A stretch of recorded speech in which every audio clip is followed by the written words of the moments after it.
Leadership yang efektif sangat ditentukan oleh yang namanya stewardship. Tuhan tidak akan mempercayakan lebih banyak, saya percaya saudara, buat saudara dan saya, atas apa yang tidak dapat dikelola secara baik.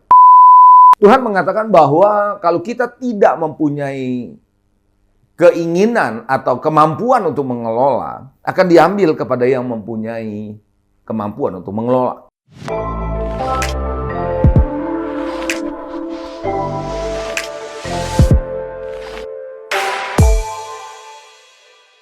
Shalom Bapak Ibu Saudara yang dikasihi Tuhan, bersama saya kembali dalam acara podcast yang akan saya sampaikan dan bagikan kepada Bapak Ibu Saudara sekalian dimanapun Anda berada, bicara tentang mengenai pengelolaan pelayanan atau penata layanan atau stewardship atau kepengurusan. Kali ini saya akan berbicara tentang hal ini karena kita masih terus berbicara tentang bagaimana bekerja sama di dalam tim, bagaimana kita perlu menjadi seorang yang melayani Tuhan secara maksimal begitu ya, dan bagaimana kita bisa muncul menjadi seorang yang bisa diandalkan tentunya dan berguna bagi kerajaan Allah.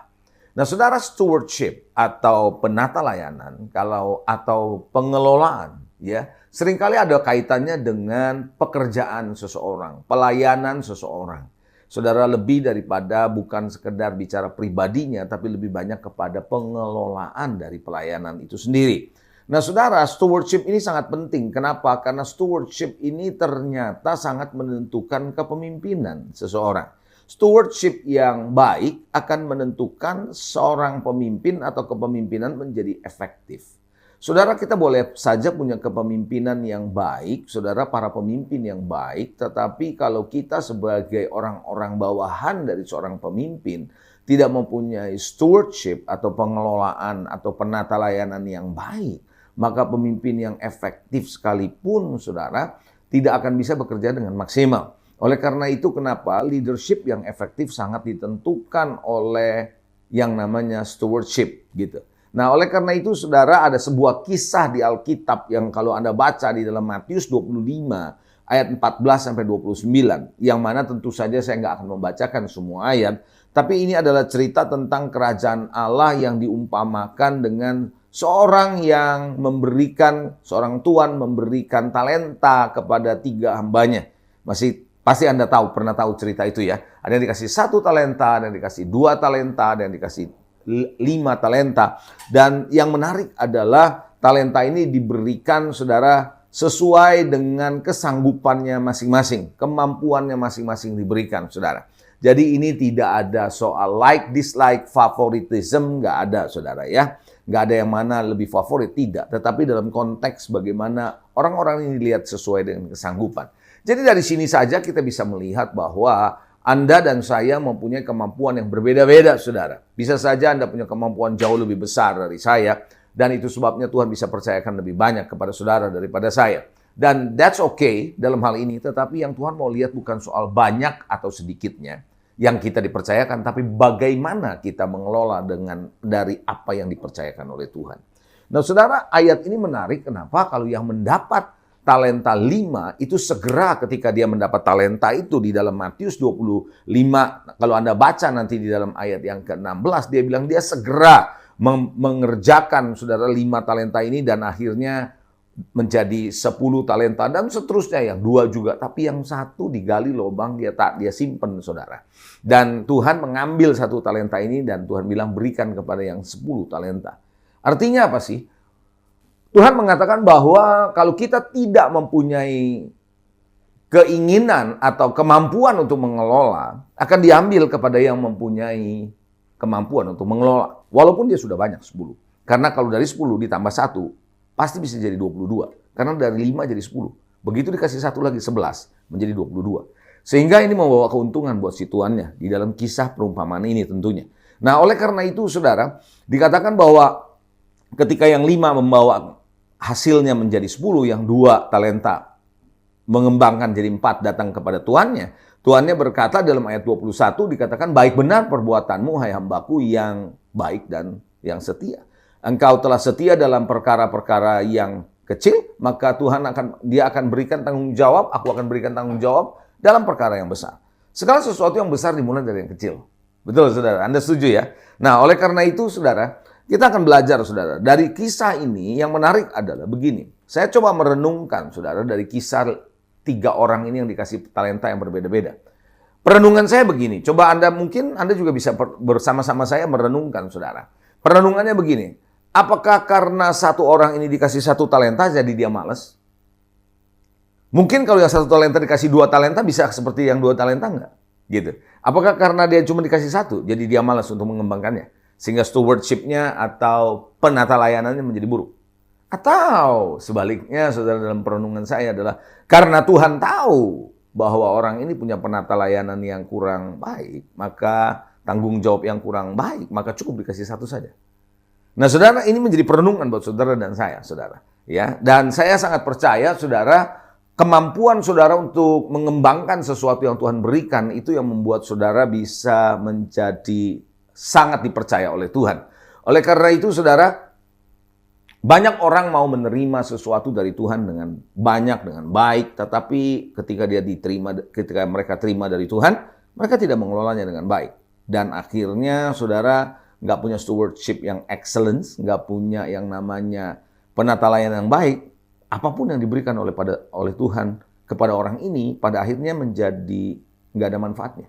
Bahkan tidak berkembang dan akhirnya malah menjadi rusak dan tidak berguna sama sekali. Nah, ada satu ayat Alkitab, saudara, ini yang saya mau baca. Ayat ini penting untuk dibaca, saudara. Dalam Kejadian pasal 2, ayat 4 dan ayat 5. Ayat ini sangat jelas sekali kalau Anda membaca firman Tuhan. Saudara, di situ dikatakan di dalam ayat yang keempat bahwa demikian riwayat langit dan bumi pada waktu diciptakan. Ini riwayatnya. Apa? Ketika Tuhan Allah menjadikan bumi dan langit, belum ada. Coba perhatikan, belum ada. Katakan sama saya, belum ada. Iya, belum ada apa? Semak. Apapun di bumi belum ada semak. Belum timbul. Coba katakan belum timbul. Yes, bukan cuma belum ada semak, belum timbul tumbuh-tumbuhan apapun di padang. Belum timbul. Sebab apa belum ada? Sebab apa belum timbul? Ayatnya dilanjutkan, sebab Tuhan Allah belum menurunkan hujan ke bumi. Kok belum diturunkan hujan? Kenapa? Ada alasan berikutnya. Dan belum ada orang untuk mengusahakan tanah itu. Jadi, saudara, Tuhan tuh tahu kapan hujan diturunkan. Kalau sudah ada orang yang mengelolanya, maka hujan pun turun, saudara. Sehingga tumbuhan bisa ada. Dari situ, saudara, menarik, saudara, ada kata belum ada orang yang mengusahakan tanah itu. Belum ada orang untuk mengusahakan. Nah, kata mengusahakan di dalam bahasa aslinya adalah mengerjakan atau mengelola. Jadi dalam konteks ini belum ada stewardship, belum ada orang yang mengelola. Jadi percuma dikasih pertumbuhan juga nggak ada gunanya. Karena belum ada orang untuk mengusahakannya. Nah, jadi Tuhan itu melihat kesiapan saudara dan kesiapan saya. Saudara, ada satu quotes ya, saya lupa dari siapa. Quotes-nya menarik, saudara. Begini kira-kira quotes-nya, saudara. Guru akan muncul ketika murid siap. Menarik ya. Guru akan muncul ketika murid siap. Jadi kalau muridnya belum siap, guru nggak akan muncul, saudara. Kalau muridnya siap belajar, guru muncul. Ya, nah, saudara, ini menarik, saudara. Nah, mari kita akan melihat, saudara, bahwa kenapa Tuhan suka menahan pertumbuhan dan ekspansi. Tuhan tuh bisa menahan loh, pertumbuhan, ekspansi, sebuah pekerjaan, sebuah bisnis, sebuah pelayanan, sebuah gereja. Apabila tidak ada orang yang bisa mengelola secara efektif perkembangan yang bakal terjadi Tuhan mau berikan. Saya percaya Tuhan mau saudara dan saya berkembang.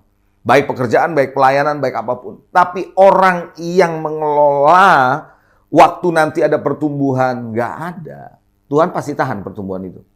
Pasti Tuhan tahan. Kenapa? Kalau itu dikasih babak belur kita.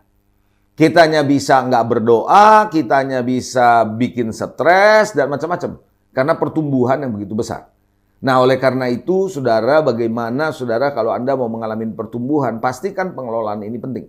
Tuhan tidak akan mempercayakan lebih banyak, saya percaya, saudara, buat saudara dan saya, atas apa yang tidak dapat dikelola secara baik. Kalau kita dikasih sesuatu, misalkanlah, saudara, sebuah pekerjaan, dikasih pekerjaan atau bisnis, kita nggak kelola dengan baik, Tuhan nggak akan tambahkan dulu. Tuhan akan percayakan ketika saudara sudah siap, dia akan berikan. Sudah siap dia akan berikan tambahan. Makanya pertumbuhan saudara, pertumbuhan saya. Pengembangan diri saudara, pengembangan hidup saudara, itu sangat ditentukan dari bagaimana saudara Anda mengelola dari apa yang Tuhan berikan. Amsal 28 ayat 19 dan 20 firman Tuhan bilang begini, siapa mengerjakan tanahnya? Nah ini menarik. Siapa mengerjakan tanahnya? Jadi tidak dibiarkan begitu saja tanahnya. Kan ada tuh saudara, kalau kita lihat saudara tanah yang ditelantarkan ya. Nah Alkitab bilang siapa mengerjakan tanahnya akan kenyang dengan makanan. Ya kenapa? Tanahnya pasti akan menghasilkan makanan buat dia saudara. Tetapi siapa mengejar barang yang sia-sia akan kenyang dengan kemiskinan. Jadi semua yang bersifat sia-sia, apa yang ada dia nggak kelola, dia cuma ngejar yang lain, itu akan sia-sia. Malah kemiskinan terjadi. Makanya ayat 20 muncul, saudara, Amsal 28. Orang yang dapat dipercaya. Ini menarik. Orang yang dapat dipercaya. Coba katakan sama saya, dapat dipercaya. Saudara bisa dipercaya? Nah, kalau saudara dan saya bisa dipercaya, akan mendapat banyak berkat. Tetapi orang yang ingin cepat jadi kaya, tidak akan luput dari hukuman. Jadi dari ayat ini jelas mengatakan bahwa saudara dan saya bisa dipercaya apa enggak. Nah, dipercayanya itu ukuran oleh Tuhan adalah penata layanan loh. Ukuran saudara dan saya dalam bisa dipercaya adalah seberapa Anda mampu mengelola dari apa yang diberikan oleh Tuhan. Kalau kita mau kelola, lalu kita kembangkan, Tuhan pasti akan berikan perkembangan. Tuhan pasti akan memberikan yang namanya ekspansi kepada kita. Oleh karena itu, saudara, penata layanan selalu menarik perhatian sumber-sumber yang ada. Dalam bahasa Inggrisnya, stewardship attracts resources. Jadi begini, maksudnya apa sih? Jadi gini, sebenarnya dunia ini tidak kekurangan sumber daya, saudara. Gereja juga tidak kekurangan sumber daya. Keahlian ada, orang ada, uang ada. Tapi Anda mungkin berkata, mana buktinya? Nggak ada kok. Kenapa? Dia belum muncul, dia belum datang. Kenapa? Sumber ini akan muncul dengan sendirinya kalau kita sudah mulai mengelola dengan baik. Jadi sumber daya yang ada disia-siakan nggak sama kita? Kalau disia-siakan, Tuhan nggak akan munculkan. Karena itu adalah kesia-siaan kok kalau dikasih juga. Nggak bisa dikelola dengan baik. Tapi ketika kita bisa kelola dengan baik sumber daya yang ada, maka muncul tuh sumber daya yang ada. Yang terampil muncul gitu ya, kebutuhan-kebutuhan dana akan muncul. Kenapa? Karena kita mengelola dengan baik. Kalau enggak, maka semua itu akan menjadi rongsokan kalau barang-barang gitu loh, saudara. Nah, oleh karena itu, saudara, ukuran penting bagi Tuhan, salah satu yang Tuhan lihat adalah bagaimana saudara dan saya bisa dipercaya dalam mengelola sesuatu. Jadi, saudara, jangan pernah iri kalau Anda melihat ada orang yang kok sudah diberkati makin diberkati gitu loh. Udah besar makin besar, pelayanannya makin bagus karena dia bisa dipercaya. Sementara kenapa saya kok kayaknya biasa-biasa aja dan malah merosot nih gitu. Nah, jangan-jangan, saya nggak bilang begitu, tapi jangan-jangan saudara, kita ini tidak mengelola dengan baik. Karena itu saudara, doa penting. Tapi seberapa Anda berdoa sangat ditentukan juga seberapa Anda bisa mengelola sumber daya yang ada dong. Kan begitu. Karena begini saudara, kalaupun kita berdoa, tapi kita tidak pernah mengelola dengan baik ya. Saudara, maaf kata saudara, doa-doa kita akan hanya menjadi sebuah retorika. Karena kenyataannya mau doa, Tuhan berkati saya dong, Tuhan berkati saya dengan uang. Misalnya uang saja. Tuhan berkati saya uang 1 miliar gitu. Lah, uang yang ada 100 juta aja nggak dikelola dengan baik. Bagaimana 101 miliar saudara? Oh Tuhan berikan dong aku gedung yang besar. Loh, yang ada sekarang aja Anda nggak kelola dengan baik kok. Oh Tuhan berikanlah aku, kalau misalnya Anda ada di dalam dunia bisnis gitu ya, Pak, bisnis yang baru. Lah bisnis yang ada aja nggak dikelola. Kan begitu saudara. Jadi dalam hal seperti ini ya tentunya saudara, seringkali kita minta sama Tuhan dan Tuhan bukan yang nggak tahu dan tidak mendengar, tapi dia menahan.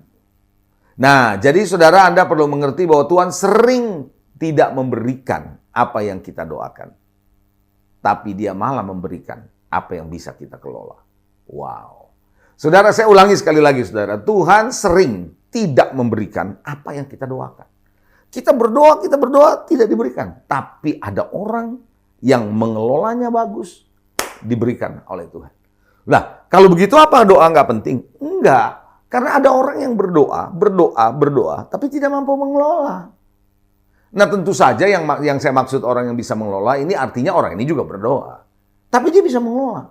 Makanya Tuhan melihat pengelolaan kemampuan dia mengelola, itulah yang akan ditambah.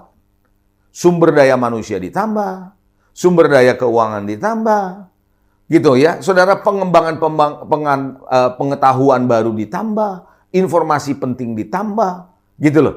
Keterampilan terus bertambah. Kenapa? Karena orang-orang yang makin terampil makin datang. Karena dia tahu ini yang dia kerjakan dikelola toh pada akhirnya. Gitu. Contoh ya, kalau saudara bekerja dalam satu tim, katakanlah tim ini adalah tim yang mengembangkan sebuah kemampuan untuk fotografi. Anda bisa bayangkan nggak, saudara, fotografer yang terampil tidak akan datang kalau yang sekarang aja tidak dikelola dengan baik. Padahal udah begitu banyak sebenarnya fotografer yang terampil yang bisa membantu. Sampai dia lihat bahwa apa yang kita kerjakan ini ternyata dikerjakan dengan baik. Maka fotografer yang datang, ini ambil contoh doang, saudara, dia merasa bahwa hasil kerja dia nanti pasti akan dikelola dengan baik. Kalau enggak, ngapain? Nah, hal yang seperti ini Bapak Ibu Saudara yang akan menarik kualitas orang-orang, kualitas sumber daya yang akan datang. Makanya Tuhan menahan berkat keuangan kepada beberapa orang percaya karena apa? Mereka tidak setia mengembalikan persepuluhan misalnya. Sama, itu prinsip Tuhan dalam mengelola keuangan. Mengelola keuangan salah satunya adalah prinsip mengembalikan persepuluhan. Nah, saudara, saya perlu bicara ini, saudara, kenapa saya banyak melihat orang-orang yang betul-betul mengelola keuangannya dengan baik, Tuhan memberkati loh. Dan salah satu indikasi, saya bilang salah satu, bukan satu-satunya, adalah seberapa mereka setia mengembalikan persepuluhan mereka secara tepat, secara benar, secara konsekuen, karena ini adalah kebenaran firman Tuhan. Sedangkan mereka yang menyia-nyiakan hal yang kecil, pasti akan menyia-nyiakan hal yang besar. Menyia-nyiakan hal yang besar, betul nggak? Kalau saudara menganggap remeh yang kecil nih, nanti dikasih yang gede juga menganggap remeh. Karena itu udah attitude. Karena itu udah sikap, saudara.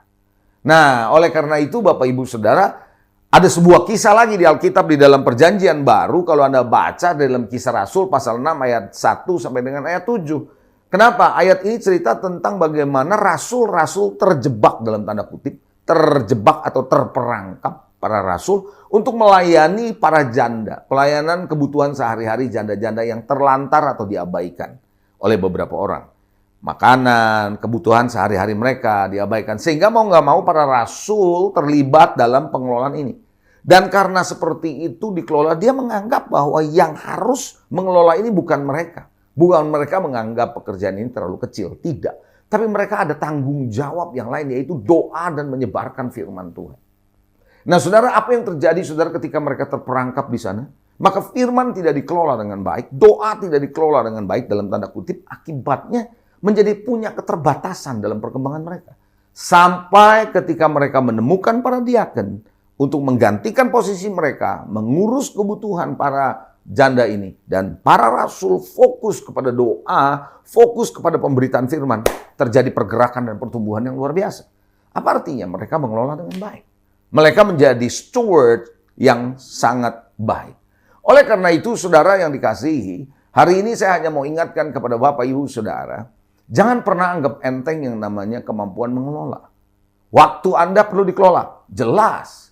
Keterampilan saudara perlu dikelola, jelas. Karunia-karunia saudara perlu dikelola, jelas. Talenta, bakat, semua perlu dikelola, yes. Informasi yang ada perlu dikelola, jelas. Data yang ada di dalam sebuah gereja, di dalam sebuah pelayanan, di dalam sebuah perusahaan perlu dikelola, jelas. Nah, segala sesuatu ketika dikelola dengan baik, maka kita punya akses untuk mendapat pengetahuan dan informasi secara cepat dan tepat. Dan ini yang memampukan kita untuk bisa mengambil keputusan, mengambil langkah dengan baik. Nah, karena itu saudara, kembangkan kemampuan Anda untuk melayani. Dan mengelola maksud saya. Kalau Anda dalam konteks gereja, siapapun Anda yang melayani di gereja, ketika Anda pemain musik, pastikan Anda mengelola pelayanan musik dengan baik.